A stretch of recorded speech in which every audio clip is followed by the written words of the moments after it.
Marshall Patton from Bandera, Texas.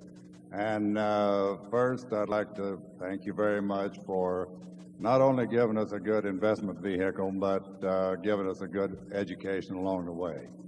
And thanks a lot for the 2-volume set of the letters to stockholders over the years. It's required reading around our place.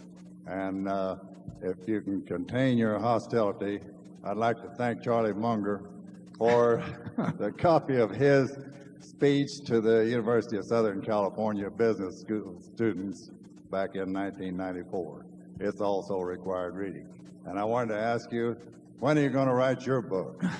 Well, first of all, I'd like to comment on Charlie's talk there. I think every investor in the world ought to read that talk before they invest. I think that's a classic, and we have copies available we mailed it out a year or so ago to the shareholders at that time. But anybody'd like a copy of that talk, I'd be glad to supply it. There doesn't seem to be any need for me to write a book. Everybody else is doing it.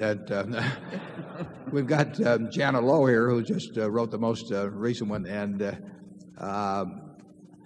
one time or another, I've said everything I know and a good bit more. So I've never felt compelled to do. I really feel that the annual reports are sort of a book on the installment system.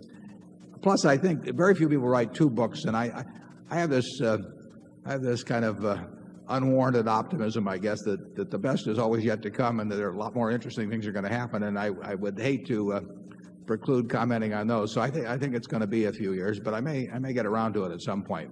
But I think maybe it'd be a bad sign if it happened, because it might be that I really thought that what I was writing about was more important than what was going to happen next. Charlie, are you going to write a book?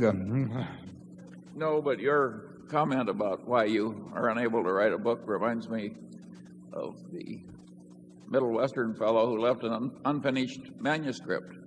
And he apologized for not finishing his book, which was entitled Famous Middle Western Sons of Bitches. And he said he was always meeting a new one, and therefore he could never finish the book.